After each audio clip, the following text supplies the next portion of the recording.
Driving down forgotten back roads that lead to hidden places with dark secrets.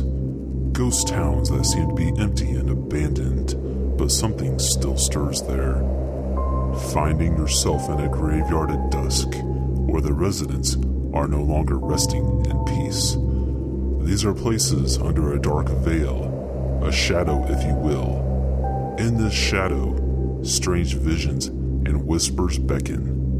Superstition takes hold.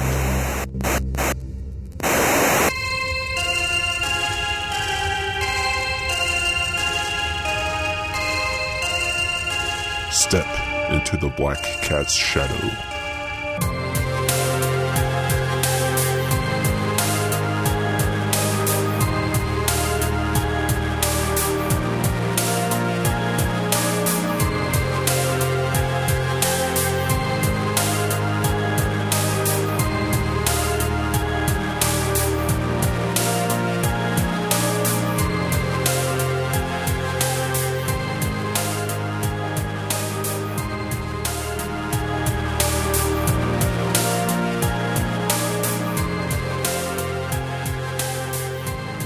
Welcome back to the Black Cat Shadow.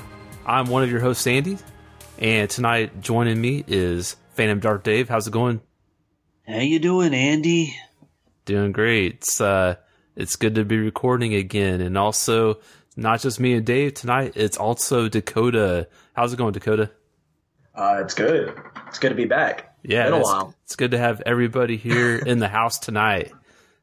Well, maybe not in the same house, but in the Black Cat Shadow house, right? Yeah. So, as promised, everybody, we are starting our serial killer series, and this is our first episode. We are going to be talking about John Wayne Gacy tonight. Talking about kind of just have a general discussion, kind of our thoughts about him, and just some of the research that we've done and what we kind of dug up on him. And I guess, I can start off with just like how I first heard about John Wayne Gacy. There was this metal band called Acid Bath, and they had this CD called Pagan Terrorism Tactics. And on the cover, wait, was that it? No, that wasn't the album. Let me look this up real quick. Well, just the name of the band. Oh yeah. We learned so much about you, Andy. Well, I mean, look at the stuff he's into. I mean, come on. It's true. I think it was actually okay. So the first time I was exposed to John Wayne Gacy. Wait, that doesn't sound right either.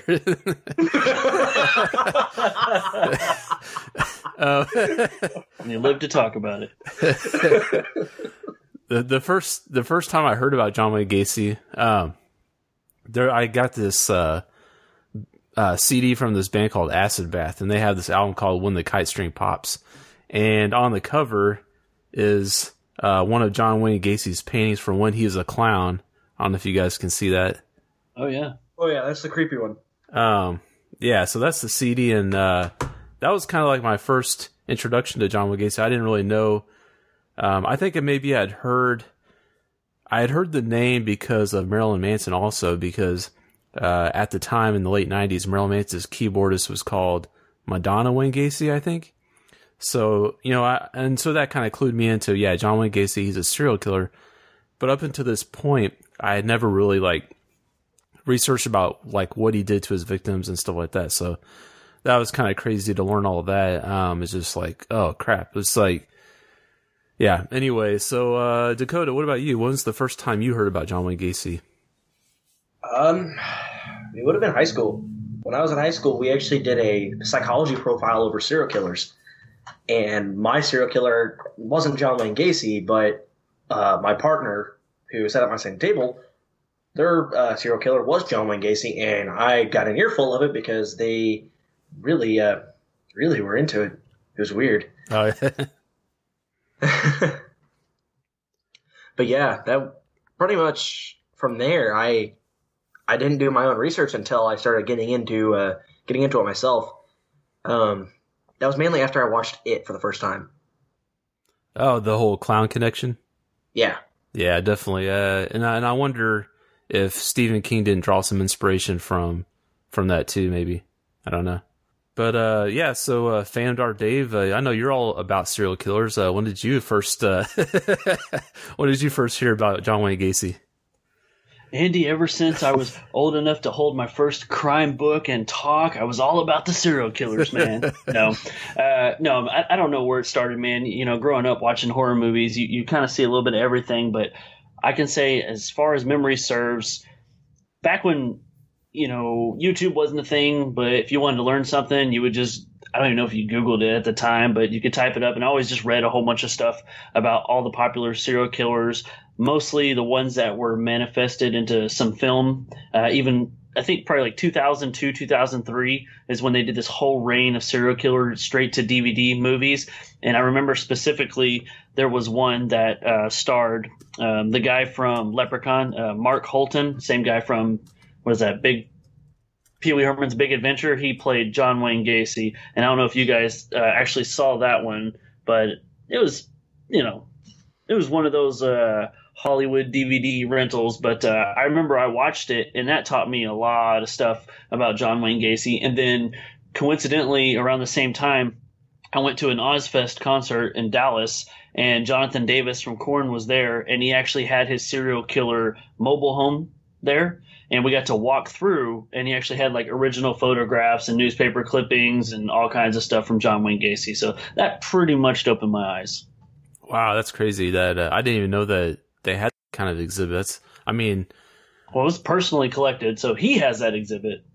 So yeah, it's interesting. Like, I mean, just the topic of like serial killers. I mean, and I think one of the scariest things about John Wayne Gacy was the fact that he was such a respected member of the community, like, and people actually liked him that knew him, and they didn't even suspect, you know, whenever people found out that he was a murderer, they're like, oh, like what? You know, they were like really shocked and surprised, and it's kind of scary because you just like never know. The fact that he was so involved in his community too, like everything that he did, including just being a member of the Jaycees, that's a big thing. I mean, his whole thing was civics in basically doing the right thing, but behind the scenes, obviously, that's not the same deal, you know? Yeah.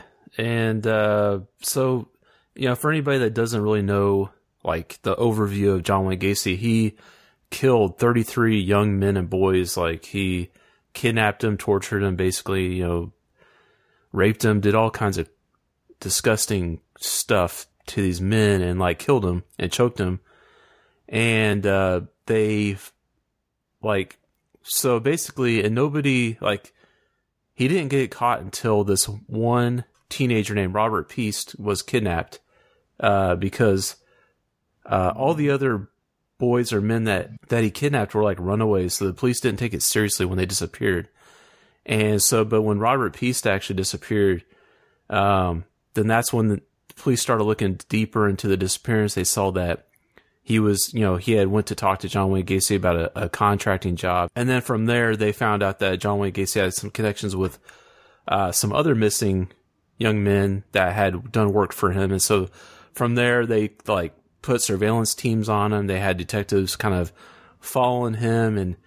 And John Wayne Gacy was so, what's the word? He was so arrogant that he actually like talked to these detectives and like invited them into his house for drinks.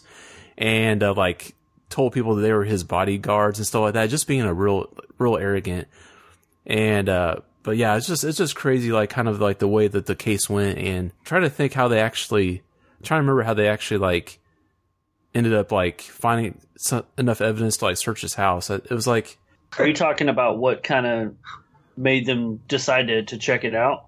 Yeah, or what like when they if memory serves me correctly, I think what happened was one of the detectives you're talking about was in the house using the bathroom, and he could smell an odor coming from the ventilation from under the house, because it was something about the time of the year was cold. Because I know he got apprehended like 4 days before Christmas, and so with the furnace and the heater and everything rising up, he smelt it, and he had a background in, you know, where, you know, obviously with his detective stuff, so he had known kind of the scent of what dead bodies smelled like, and he instantly was like, that's not normal, and that was able to give them the ability to get the search warrant and check it out. Yeah, that's right. And Like, he buried his victims in his crawl space in his basement. Not all of them, but like 26 of them. And it's just like crazy. And he had his employees dig the trenches in his crawl space too. That's the messed up thing. And but yeah, like you said, they were able to smell that smell, and I think people too, they like commented whenever people would come over to his house that his house had like this musty smell to it. Well, yeah, because he would always say, he says that the way the house was built is that he had plumbing issues. And so he would say the house would flood and mold and stink, and that was kind of what happened, so far to the point where he actually had people like dig trenches for new plumbing, but with the intention just to put the bodies there. So he kind of had all his ducks in a row. He's perfectly put. He was a wolf in sheep, skin, sheep clothing, whatever. Like, he even dressed up as a clown, as Pogo the Clown, and did children's parties. That was creepy. And I guess, like, somewhere I read that he, like, had two different, like, Pogo had two different personalities, like the compassion clown and the hatred clown. I thought that was kind of freaky. He was involved in a local clown group called the Jolly Jokers. And, they went around, it was like this group of clowns that went around entertaining children at hospitals. And so I guess each clown has a persona, a character they become whenever they dress up. And his personas were Patches the Clown and Pogo the Clown. And so, after he was arrested, they gave him the name Killer Clown. And I guess, like, when psychiatrists were interviewing him after his arrest, he was telling, he thought of Pogo as a good and an evil character. There was a side of Pogo he called the Compassion Clown and another called Hatred Clown. He could turn to be the good version of the clown or the bad. So I guess in one case he remembered cussing out a kid who lied to him about not getting any candy at a birthday party before he just skipped off, and yeah, so he cussed out this kid, and he said that was Pogo's alter ego or something. And even he would include he called it like a magic trick, or he said he would like tell his victims, hey, you want to see a trick? And he would get out a pair of handcuffs, and like he would say, here, put these on to see if you can get out, and then, or I want to show you this trick. And whenever they put the handcuffs on, then they would ask him, what's the trick? And he would take the key out and say, the trick is you have to have the key to get out, or something like that. Yeah, see, and that's when he would actually proceed to, rape them and then murder them by using a self-made tourniquet, aka the rope trick. Yeah. See, obviously there was something mentally wrong there. And going back to his past, it makes sense. I mean, he was physically, emotionally, and verbally abused by his father very harshly. And a lot of that just stems from the fact that he was not normal. And back when he was a kid, it was apparently not okay to not be normal, if that makes sense. Well, so we go there, and he actually was formally and officially diagnosed with antisocial disorder, which makes sense. I mean, he's discompassionate when it comes to the murders, and he was very standoffish from the murders. And the fact that he almost said, "Oh, I didn't do that. No way. That was not me at all." And then when he would actually say, he would almost like brag about it. And when you mentioned that how he was caught, what actually started the investigation, from what I read, was that the surveillance officers that were there, when they went to his, like you were saying, Dave, they smelled a pungent odor. One of the things that actually kickstarted it was the fact that they actually searched his Oldsmobile. And they used police dogs, and the police dogs sniffed out like what looked like fibers that could have been tufts of hair from the victim that actually, what was the victim's name? The last one, I forgot. Is it Robert Peast? Is that the one you're talking about? It was Peast. Yeah. They assumed it was Peast's hair because, I mean, that was what initially they had how they tracked it down to him. There's part of that for you. So we all watched this documentary on YouTube, and it's actually an episode of this TV show called Crime Stories, and it was a documentary on John Wayne Gacy. And the interesting thing about the show was they actually went into prison and interviewed John Wayne Gacy, as he was sitting on death row, and even on the interview, he maintained his innocence. He said, "I did not do this," and he would say that like there's some employees of his that had keys to his house. The interesting thing was that he actually did confess to the police that he killed, all these people. And I don't know. And he even like told them where the bodies were buried and stuff like that. But yeah, I think that there's the whole part of that, the part where he's like not quite mentally right. He just like didn't associate himself with the murders at all or something. But also I think part of it was, I think he was a very manipulative person. So he's trying to like get people on his side, trying to make himself look innocent. One thing I want to say I thought was kind of unique and funny is, you look at the way that he's painted up as his clown, which depending on whichever version he is, but then you said he was a part of a group called the Jolly Jokers, and immediately clicked that the way he's painted up is really similar to their vision of Joaquin Phoenix as the Joker in this new Joker movie. He's got the John Wayne Gacy color and everything. Oh wow, it's kind of weird. Yeah, that is weird. I didn't even realize that till now. Whoa, it's crazy. It's creepy too, specifically because Joaquin Phoenix is a very odd actor, and I don't know if he's even taking bits and pieces from other clowns in from history, not just the Joker. Right. Something I found interesting too is actually how he disposed of some of the victims. He actually, a couple of the places when he would bury them, he would actually pour quicklime to hasten the decomposition of the bodies, which that's coming right off of Wikipedia, because obviously Wikipedia has the best wording, and it was the best place I could find some information.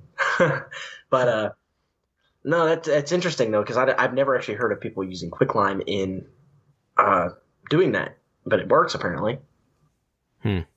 Yeah, I mean, I think when they were digging up the bodies on that documentary that we watched, like it was a lot of like skeletons, like bones and stuff. So yeah, I wonder if, pouring the lime on, well, and he had been killing people for like several years. So I think they had time to decompose.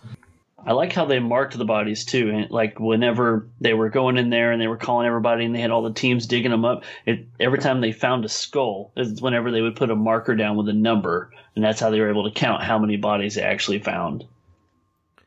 Yeah, it's crazy. Another crazy thing was like, so he, before he was arrested the last time, he was actually arrested another time for sexually assaulting a boy, and he was sentenced to 10 years in prison, but he actually only served 18 months because he was like the model prisoner, and so I thought that was crazy.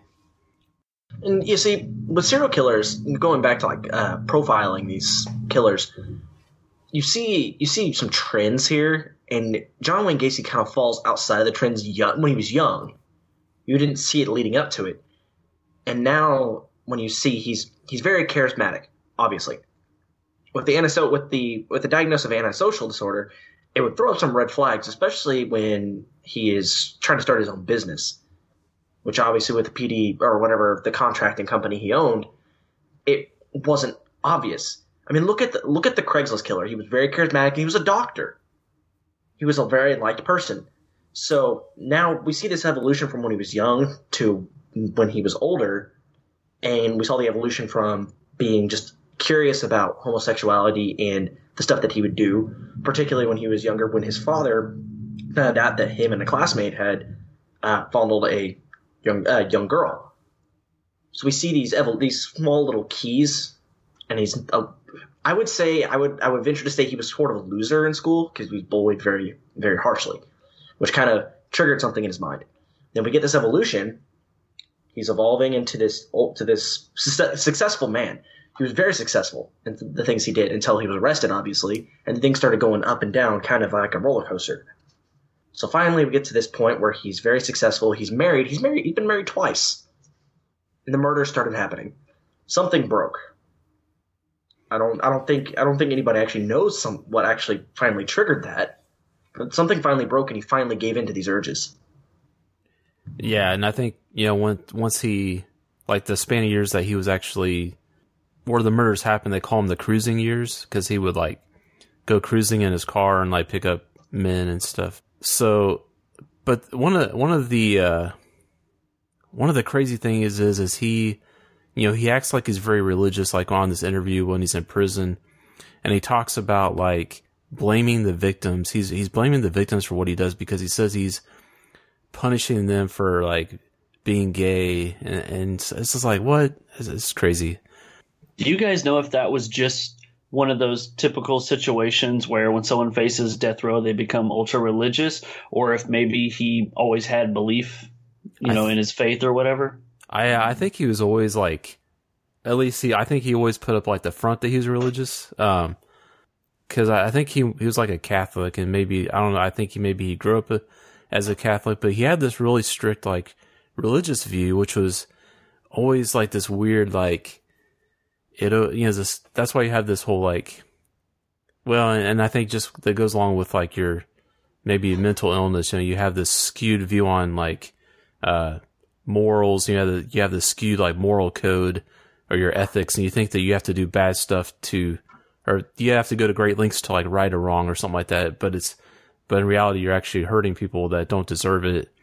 And so I think that was probably a lot of it. Well, so that's interesting you mentioned that about the morals, because one of the things that he supposedly confessed to doing was some of his employees that would work for him when he managed KFC would have been, he managed the KFC guys. Oh yeah. He would actually blackmail them for morals, and then he would invite them over to his place, and mostly men. Obviously, it was mostly men, and he would say, "Oh, I want you to do this. This is okay. This is okay." And then if they refused, he'd be like, "I was just testing your morals." That was his whole shtick. And if they didn't refuse, they just went along with it. He would eventually tell them when they would turn on him, or they would go to somebody, he'd say, "Oh, they're lying. They're just not a moral person." That's kind of what you're talking about with the skewed morality, which in part is the antisocial. But I think what Dave was getting at was that when he was in prison, he kind of came out a little bit more as like trying to appear more religious because he was close to death. But I think it was like also what you're saying. It's a combination of both those things with what you, Dave, and what you, Andy, were saying. Yeah, I just think he just wasn't taking responsibility for his actions and, blaming other people for it. And so I found a couple of kind of spooky stories about John Wayne Gacy. There was one where he attended a party where Florence Branson, she was a well-known psychic, was hired to do card readings for all the guests. So when Gacy came for a reading, she said she sensed something very wrong about him and became physically sick during the reading. She was too scared to say anything to Gacy at the time. She did speak to the woman throwing the party and saying she sensed the evil in him. The psychic wasn't surprised to hear of his arrest several weeks later. And also, while Gacy was under investigation, like when he was being like followed by the detectives, he asked a friend to go to his house to check on his dog. And, because Gacy didn't want to go to his house because the police were tailing him. He would, agree to go to the house to check on the dog, but he also felt self-conscious about being at Gacy's house and didn't want to be seen there. So he went around to the back door, and just as he put the key in the lock, he heard a group of people moaning and crying inside. He said the groans were so scary that he closed the door and got the hell out of Dodge. He said he lied to Gacy and said that everything was fine at the house. So I thought that was kind of interesting. Like, what did that guy hear? I guess, they demolished his house after his arrest. And after that, it was a vacant lot. And the thing was, like, no grass would grow where the house stood. And there could be because of the lime that he poured on the ground or something like that. But, this one article I was reading is saying there's no logical reason for the spot to remain bare. Eventually, the lot was sold and a new house was built there. The new owners changed the address, and after that, the grass started growing again. So I don't know if that's really anything, but, it's kind of interesting little story. And also, I guess his brain was saved after his execution, like to be saved for medical research on serial killers' brains. I thought that was kind of creepy. Yeah, obviously. No, that is weird about the grass. I've heard other stories and stuff like that too, where murders had happened or where bodies had dumped. where like foliage just refuses to grow until some like a right is wronged or whatever.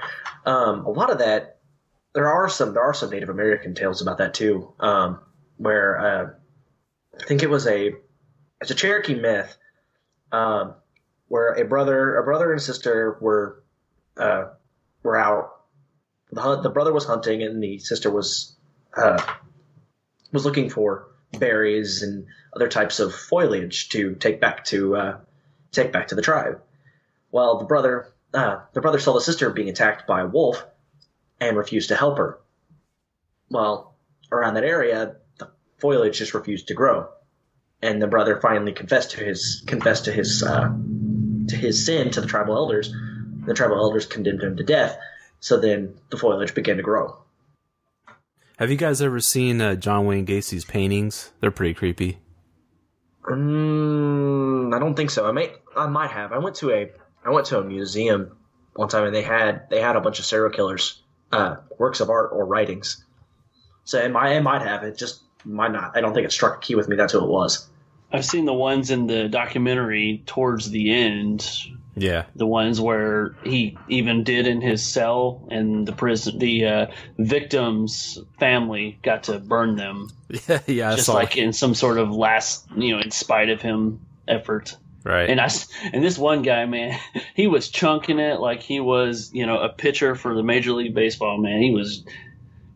I don't blame him, man, but you could just see it. You're like, damn. Yeah, and yeah, it's just like his. He would paint these creepy clowns with skulls, and these things, like, they sell, like, if there's any still existing, like, they sell for thousands of dollars, I guess, from what I read. It's like, man, who surprised it's not more. Yeah. So, as far as the creepy clown thing goes, what do you guys think, if any, were the positive ramifications of this man existing and what he's done? Positive? I don't know. Well, I mean, not positive, I guess. I'd say more how it's inspired popular media or inspired other things, or even led to understanding serial killers. We'll go with that. There's been a handful of movies. I'm proud of that. Yeah, there's been movies based off of him. There's been, obviously people aren't maybe inspired by his artwork. I don't know. Halloween costume potential. Yeah. Yeah. Well, I mean, I'll tell you this: there's a whole generation of people that grew up around that time that all this stuff was going down that probably have a fear of clowns now. Ah, yeah. Sure. I mean, let's say this: I don't fear clowns, but I'd fear this clown. Just in the fact that it's not that he's scary himself. The dude looks like a total puss, but I just wouldn't want to be in the same room with him. Well, and I mean, if we're going to get into stuff like that, I mean, yeah, he is a coward. I mean, he only killed people that couldn't defend themselves against him. He killed, I mean, we're going to say children at this point because they're all younger than we are, but adolescent, teens,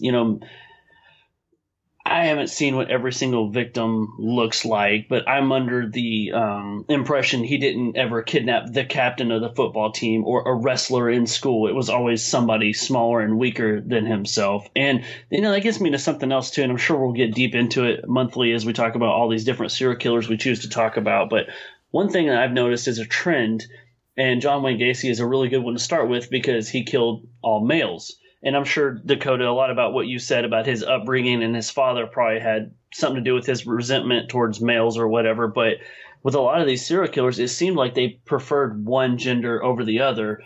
I mean, I'm sure we'll discover some that, killed guys and girls or whatnot. But it's amazing of how many of these serial killers actually did have a preference. Yeah, and I find it funny you said that about the type of people he would go after. There was one victim of his. Well, I think it was a failed victim, honestly. But I'm going to read this right off of Wikipedia here. This is under the topic, the handcuff trick and the rope trick. Much of the labor workforce of PDM contractors consisted of high school students and young men. One of these youths was a 15-year-old named Anthony Anatucci, whom Gacy had hired in May of 1975. In July 1975, Gacy arrived at the youth's home While the youth was alone, having injured his foot at work the day prior, Gacy plied the youth with alcohol, wrestled him to the floor, and cuffed Anatucci's hand behind his back. The cuff upon Anatucci's right wrist was loose.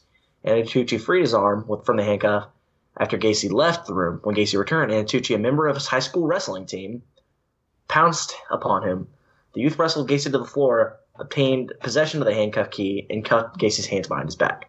So, I mean, I think that might have been his first attempt at doing that specific thing, so it failed. But at the same time, he picked the wrong person. Yeah, definitely. Yeah. So I think after that, like we were saying, Dave, I think he picked victims that he could overpower, because I think this victim was one of the ones he had troubles with, so he learned from that experience. Well, and in the documentary, he talked about he would like find people walking along the side of the road and pull over and act like a police officer and make him get into the car, and then he would like chloroform him, knock him out. And so I think that's, probably why he was able to do what he did too. I wonder how good of a cook he was, since he always had those barbecues. Like, how good of a chef are you? You Grill Master Gacy? Is that the name we're going with?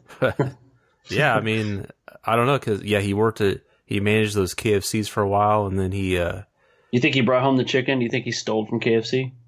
I don't know if you really would have to, because like I worked at KFC in high school. They just gave that shit away. And they Do you did. think he changed the name of it into Killer Fried Chicken? Yeah. Yeah. I'm just glad that I didn't work for him when I was working at KFC. That would have sucked. Nah, you're a big guy. He wouldn't have. Yeah. So, interesting fact about him. He was part of the JCs out of Waterloo. You guys know what the JCs are, right? Some kind of like charity organization or something like that. Somewhat. JCs actually is the extended version of it. It's JCI, United States Junior Chamber. Basically what they did, they were basically leadership training for civic organizations. They would train individuals, or they would have been part of it, or they would have been the ones receiving the training. Some notable JCs here for you. Gerald Ford, Bill Gates, Al Gore, Howard Hughes, Ronald Reagan. And out of some of these, there's two serial killers that are notable. John Wayne Gacy and Edmund Kemper. Yeah. So that tells you something here. It's people, these are influential people. The JCs were influential. So it's not hard to believe that influential people could be serial killers. Well, yeah, I mean, that's how they I think serial killers are just, naturally like intelligent, and they know how to manipulate people, and that's how they get their victims. They're charming and they're intelligent. They can like trick people, and they can get into positions of authority where they can abuse their power and stuff like that too. So yeah, it makes sense. Kind of going into some conspiracy theories about John Wayne Gacy that I thought was kind of interesting. There's actually like a theory that he had accomplices. I guess in 2012, actually, witnesses came forward saying that they believed he had at least one accomplice, possibly one of his employees. It was one of the friends of John Mowry, which is one of Gacy's victims, came forward. They said an unidentified man who knew Gacy moved into Mowry's apartment complex days before he disappeared. The days before Mowry disappeared. So this man, he said that he knew a house where bodies were buried underneath, and he was a former employee of Gacy's. And the day after Mowry's murder, Gacy was at a job in Michigan, leading lawyers to believe that he had help disposing of the bodies. They suspect at least 3 of Gacy's murders happened with accomplices because he wouldn't have time to move around the dead bodies based on his work schedule. One of his victims, Robert Gilroy, disappeared while Gacy was in Pittsburgh. Another, Russell Nelson, was nabbed outside of a bar. They doubt Gacy could have overpowered the man by himself. So that's kind of creepy to hear about that. I don't know, it's just like a conspiracy theory, like I said. Maybe he had a boyfriend.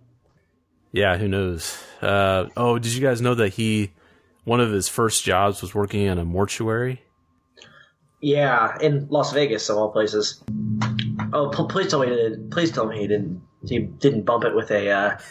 Oh my god! Oh, he'd get a point in my book. No. I read that too. He worked at a mortuary, and he decided when it was dark, nobody was around. He climbed into a casket with a corpse and fondled the corpse. So he got to second base.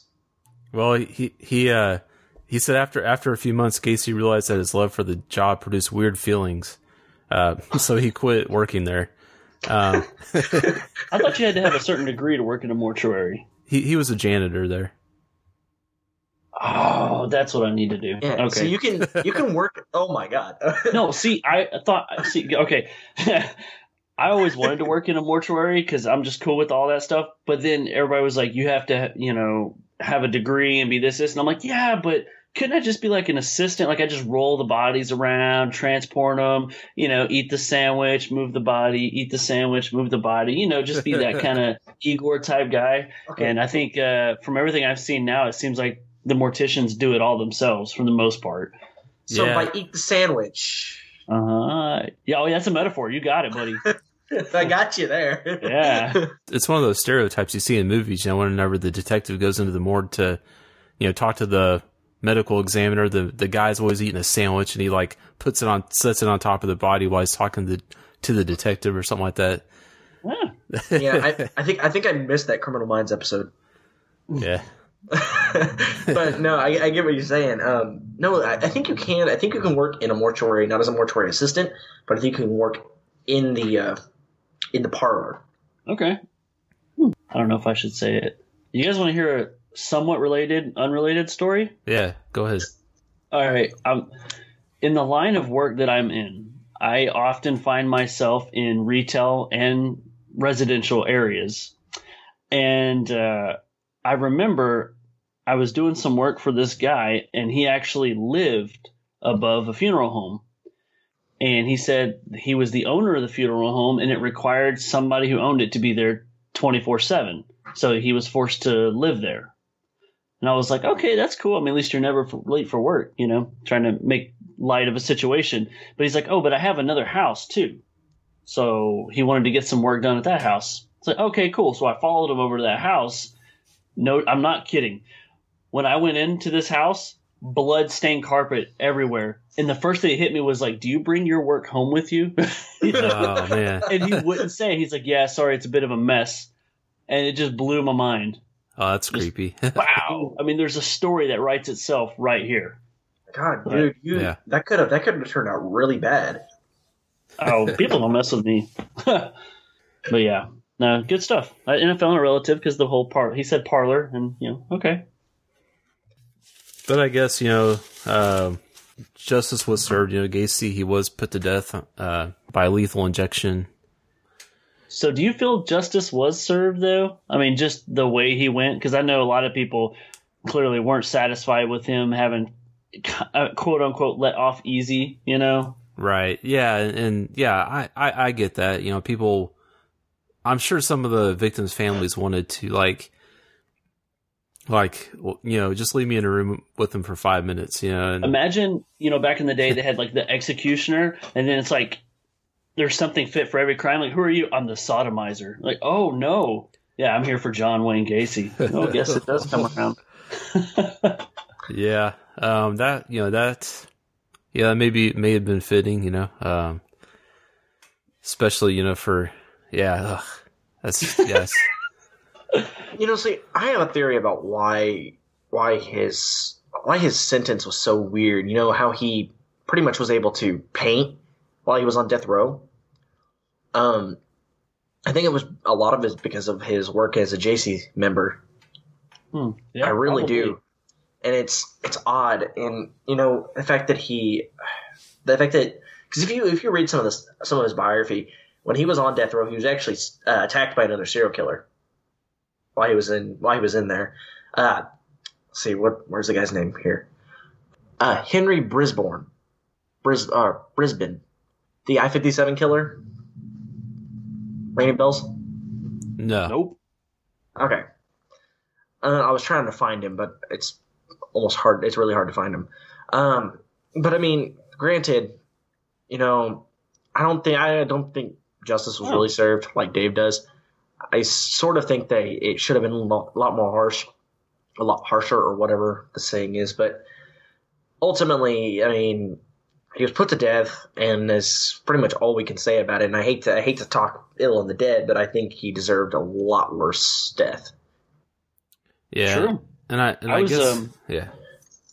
Oh, do you want to take it? I was just going to comment more about the whole death thing. I guess that his lawyers said that he was chatty and jovial before his death, and even cracking jokes. So like even at that point, he still wasn't like taking it seriously. I think like they had called him to ask him how he was doing like that night. It was like 11 o'clock, like an hour before he's going to be executed. And John Wayne Gacy's like, "Can this wait? Can you just call me later, like in a couple hours?"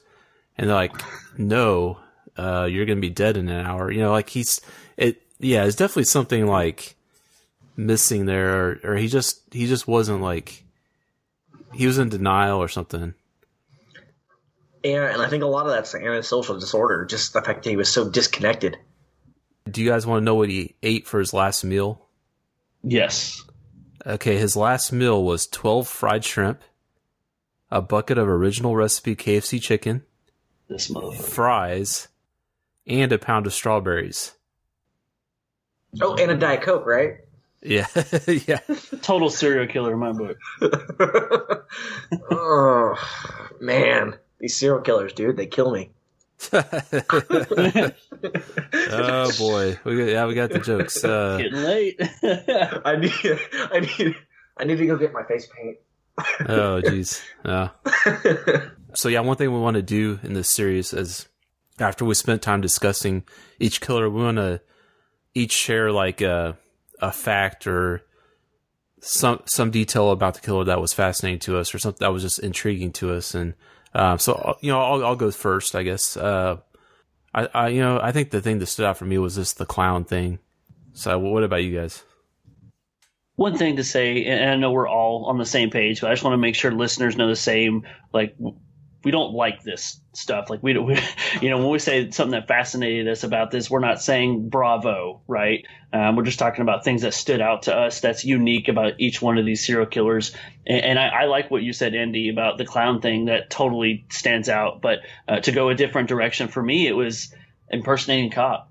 I mean, that's such a risky move all on its own, and you never know who else is an undercover cop that could be watching. And just the way that he drove around in the movie that I saw, he actually had a siren he put up on the car. I think he even had a fake badge at some point. So just the way that he wasn't afraid to just go out and become a cop for his victims, knowing damn good and well that everybody in the community knew him and knows he's not a cop. I just thought it was really kind of a brave move in his point.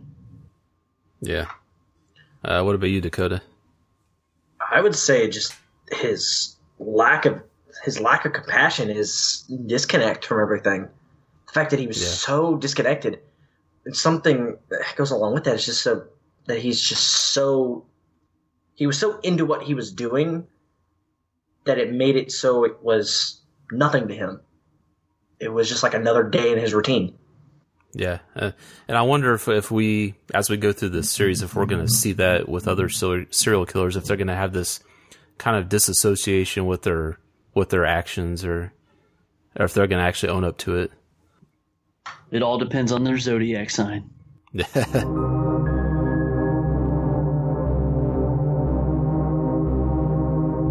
So that'll do it for our first John Wayne Gacy episode. So we're going to be doing 2 episodes per killer in our serial killer series. And so the format for the next episode is we're going to each pick a movie based off of the serial killer that we're talking about and watch it. And we're going to come back and we're going to discuss the 3 movies. So Fan Art Dave, what have you got going on in the podcast world here lately? Oh, man, you know, because you're always over there. Still doing the Days Pop Culture podcast. In fact, I got another episode I got to record tonight. And so I am still bringing the heat, as I always do, putting out anywhere from 1 to 3 episodes a week. Dang, you are a machine. Don't tell nobody. And if anybody wants to come on Dave's Pop Culture Podcast, you know you can find me on Twitter at Dave_Phantom, or send me an email at comicsbegood blackcatshadow@gmail.com. Cool.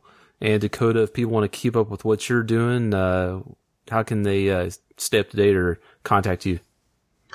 Yeah, guys, if you actually want to contact me, just email me directly at dakshadowbane@gmail.com. Also, I am starting my own gaming stuff going on here, guys. Doing some horror gaming with games like Dying Light, Left 4 Dead, the old school Left 4 Dead. Also just regular gaming when it comes to what everybody's into. That's also Dak Shadowbane on YouTube. If you guys want to actually watch me stream, that is Rainstorm01, and Rain is spelled RAIYN, Storm 01, all one word. So that's all I've got right now, other than some projects I'm going to reveal later on. Cool. And you can find Black Cat Shadow on Facebook and Twitter, and we're also on Horror Amino. You can follow us on there. I haven't really done much on there lately. But you can send us an email at blackcatpodcast@gmail.com. If you want a place to go online to listen to our episodes, you can always go to blackcatshadow.libsyn.com, and you'll find all of our episodes there on our Libsyn page. That's it for us. So remember to take a closer look at the world around you, and you may just find that it is stranger and more mysterious than you thought, especially in the Black Cat Shadow.